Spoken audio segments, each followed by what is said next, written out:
하나님 말씀 함께 보겠습니다. 오늘 성금요일 하나님께서 우리에게 주시는 말씀은 마태복음 27장 45절로 56절까지의 말씀입니다. 신약성경 마태복음 27장 45절로 56절까지의 말씀,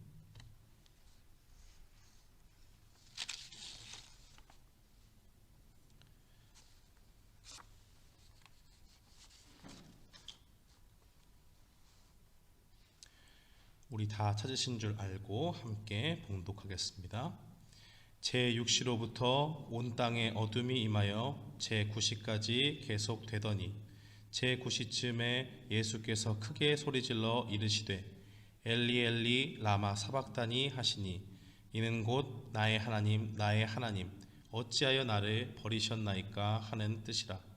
거기 섰던 자 중 어떤 이들이 듣고 이르되 이 사람이 엘리야를 부른다 하고 그 중에 한 사람이 곧 달려가서 해면을 가져다가 신포도주에 적시어 갈대에 꿰어 마시게 하거늘 그 남은 사람들이 이르되 가만두라 엘리야가 와서 그를 구원하나 보자 하더라. 예수께서 다시 크게 소리 지르시고 영원히 떠나시니라. 이에 성소 휘장이 위로부터 아래까지 찢어지고 돌이 되고 땅이 진동하며 바위가 터지고 무덤들이 열리며 자던 성도의 몸이 많이 일어나되 예수의 부활 후에 그들이 무덤에서 나와서 거룩한 성에 들어가 많은 사람에게 보이니라. 백부장과 및 함께 예수를 지키던 자들이 지진과 그 일어난 일들을 보고 심히 두려워하여 이르되 이는 진실로 하나님의 아들이었도다 하더라. 예수를 섬기며 갈릴리에서부터 따라온 많은 여자가 거기 있어 멀리서 바라보고 있으니 그 중에는 막달라 마리아와 또 야고보와 요셉의 어머니 마리아와 또 세베대의 아들들의 어머니도 있더라. 아멘. 저는 오늘 말씀 마태복음 27장 45절로 56절 말씀을 통해서 죽으심으로 길을 열다라는 제목으로 주의 말씀을 선포하겠습니다. 고난지난을 주간을 지내면서 우리는 부활절로 달려가는 길목에서 예수님의 고난을 묵상하고 있습니다. 특별히 오늘은 예수님께서 우리를 위해서 십자가에 돌아가신 사건을 기억하는 성금요일입니다. 오늘 본문에 의하면 예수님이 십자가에 달리시고 유대인들의 시간으로 6시에서 9시까지 온 땅에 어둠이 임했다고 말합니다. 이것을 우리 시간으로 바꾸면 낮 12시, 그러니까 정오지요. 정오부터 오후 3시 정도가 됩니다. 마가복음에 보면 예수님께서 제3시, 그러니까 우리 시간으로는 오전 9시에 예수님께서 십자가에 못 박히셨다고 하니까 예수님은 6시간 동안 십자가에서 고통을 당하시다가 돌아가신 것입니다. 성금요일에 우리를 위해서 돌아가신 예수님을 바라보면서 우리는 무엇을 마음에 새겨야 될까요? 우리가 기억해야 될 것은 예수님의 죽으심의 이유는 바로 우리 죄 때문이라는 것입니다. 이 땅에 살고 있는 인류는 원래 하나님과 함께 살도록 창조가 되었지요. 하나님께서는 사람을 사랑하셔서 자기의 형상, 하나님처럼 만드시고 영적인 존재로 만드셨습니다. 하나님은 최초의 인간이었던 아담과 하와가 그의 만드신 아름다운 동산 에덴 동산에서 모든 피조물을 다스리면서 하나님의 말씀에 순종하며 주님과 동행하며 살기를 원하셨습니다. 그것이 가장 인생에게 복된 길임을 보여주신 것이죠. 그런데 창세기 3장에서 뱀에게 들어간 사탄을 통해서 인류는 죄에 빠지고 말았습니다. 하와는 사탄에게 속아서 하나님이 금지하신 선악을 알게 하는 나무를 그 나무에서 나오는 열매를 먹게 되었고 그로 인해서 인간은 타락했고 죄로 인해서 평생 죄의 지배를 받으며 사는 불행한 존재로 전락했습니다. 그러나 하나님께서는 이렇게 죄로 인해 타락한 인류를 위해서 구원자이신 예수 그리스도를 우리에게 보내주셨습니다. 창세기 3장 15절에 보면 하나님이 하와를 유혹한 뱀에게 말씀하십니다. 내가 너로 여자와 원수가 되게 하고 내 후손도 여자의 후손과 원수가 되게 하리니 여자의 후손은 내 머리를 상하게 할 것이요 너는 그의 발꿈치를 상하게 할 것이니라. 여기서 말하고 있는 여자의 후손이란 누구를 말하는 것이겠습니까?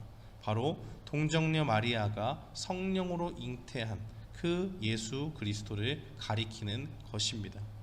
하나님의 말씀대로 예수님은 뱀의 머리, 즉 사탄의 권세를 부수고 사망의 권세를 이기실 것이고 사탄에게 죄 가운데 종로로 타던 사람들을 구원하실 것입니다.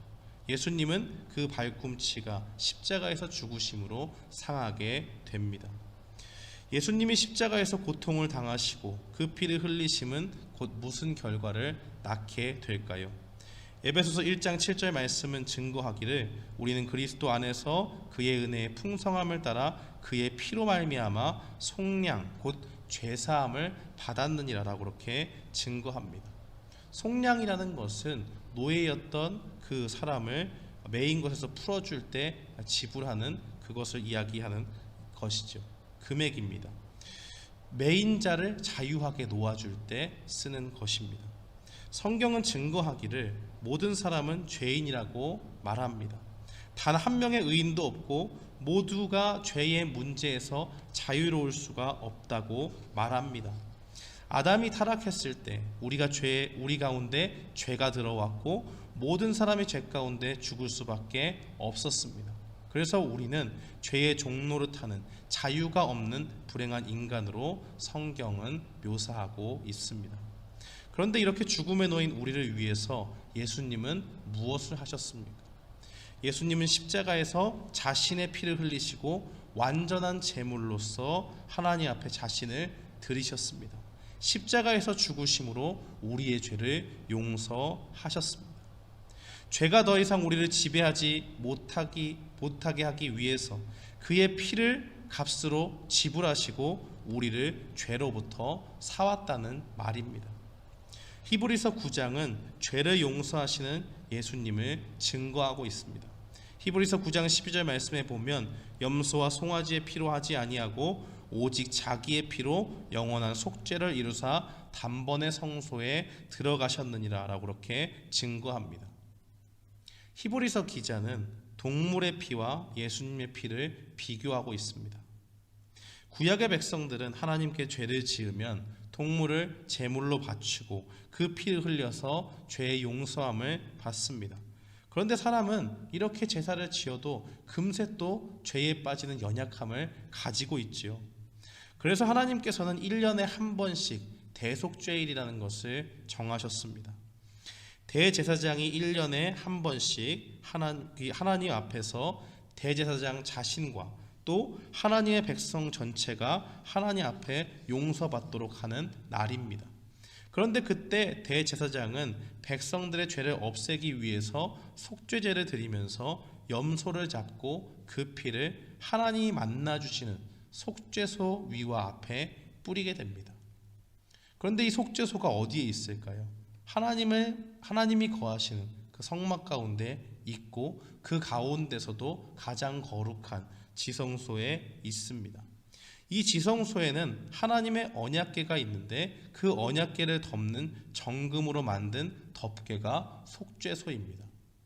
속죄소를 또 다른 말로도 표현하는데 시은자라고도 그렇게 이야기를 하죠. 이것은 곧 은혜를 베푸신 자리라는 뜻입니다. 즉 구약 백성들이 하나님께 죄를 용서받는 일은 하나님께서 은혜를 베푸셔야만 가능한 것입니다. 그 은혜를 받으려면 대속죄일을 지키고 염소를 잡아서 은혜 베푸시는 자리인 속죄소에 염소의 피를 뿌려야만 하는 것이죠. 그런데 예수님께서 오신 후에는 이런 것들이 더 이상 필요 없어졌습니다. 히브리서 9장 26절 하반절에 보니까 이제 자기를 단번에 제물로 드려 죄를 없이 하시려고 세상 끝에 나타나셨느니라라고 그렇게 증거합니다.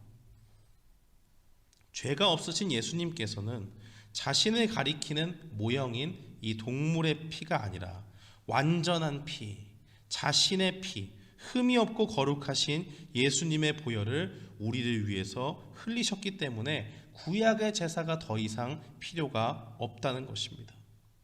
히브리서 9장 22절 하반절은 증거하기를 피 흘림이 없은즉 사함이 없다라고 그렇게 이야기를 합니다. 즉 우리를 깨끗하게 하기 위해서는 피가 반드시 필요한데 예수님이 오셔서 흘릴 피를 가리켰던 그 구약의 불완전한 제사를 이제 예수님이 끝내시고 오늘 십자가에서 죽으시고 피 흘리심으로 우리의 죄를 완전히 용서해 주신다는 것입니다. 사랑하는 성도 여러분, 예수님께서는 우리의 죄를 용서하기 위해서 십자가의 그 끔찍한 고통을 감당하셨습니다. 우리가 잘나서 그런 것이 아닙니다. 우리가 능력이 있어서 그런 것이 아닙니다. 그저 우리는 죄인이었고 하나님의 뜻을 거역하며 살기 바빴습니다. 하나님을 떠나 사는 것이 즐거웠고 예수님을 알면서도 알고 난 후에는 주님의 뜻을 알면서도 여전히 주님의 뜻과 다르게 살고 나의 욕심대로 하려는 그러한 욕심 가운데 죄 가운데 빠지는 연약한 인간입니다. 그러나 이렇게 연약한 인간이지만 죄로 인해서 죽음으로 달려가는 불쌍한 영혼들을 위해서 예수님께서는 십자가에서 자신의 목숨을 아끼지 않으신 것입니다. 그렇다면 왜 예수님께서는 죽으면서까지 우리의 죄를 용서하시려고 했던 것일까요? 왜냐하면 예수님이 피를 흘려서 죽으셔야만이 우리에게 하나님을 만나는 길을 열어줄 수가 있기 때문입니다.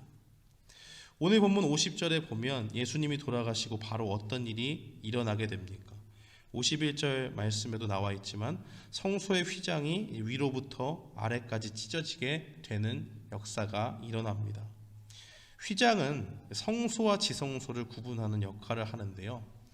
성소는 매일 제사장이 들어갈 수가 있습니다. 자신의 직무를 수행하기 위해서 그렇게 할 수 있죠. 그런데 지성소는 일반 제사장은 꿈도 못 꾸고 대제사장도 아무 때나 아무렇게 들어가지 못했습니다. 지성소가 거룩하신 하나님이 나타나는 곳이기 때문에 철저히 자신을 정결하게 한 후에야 겨우 들어갈 수 있었습니다. 그런데 예수님이 돌아가셨을 때 이 휘장이 찢어졌다는 것은 죄인인 우리가 예수님의 그 죽으심을 통해서 하나님께 나아가는 길이 완전히 열렸다는 것을 증거합니다.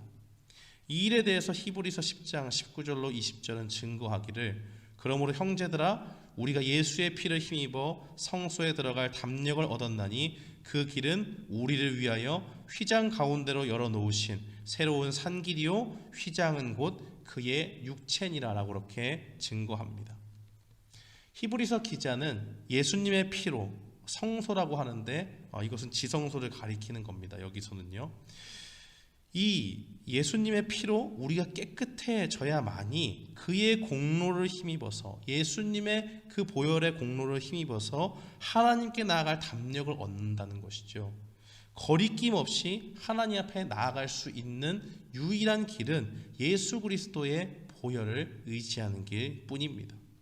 이것은 곧 예수님께서 요한복음 14장 6절에서 말씀하신 것처럼 내가 곧 길이요 진리요 생명이니 나로 말미암지 않고는 아버지께로 올 자가 없다라고 하는 그 말씀과 동일한 말씀입니다. 죄인인 우리는 죄 때문에 거룩하신 하나님을 만날 수가 없고 하나님과 우리의 관계는 죄 때문에 완전히 일그러졌습니다. 한마디로 원수 같은 관계였습니다.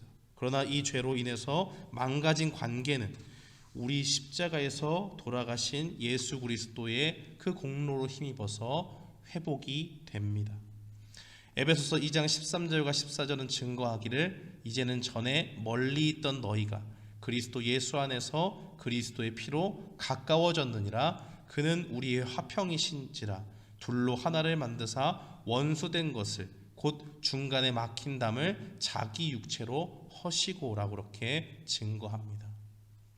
예수님께서는 십자가에서 죽으신 예수님 자신을 구주로 믿는 자들에게 우리의 죄를 용서해 주시고 하나님을 만나는 생명의 길을 열어주시는 유일한 구원자이십니다.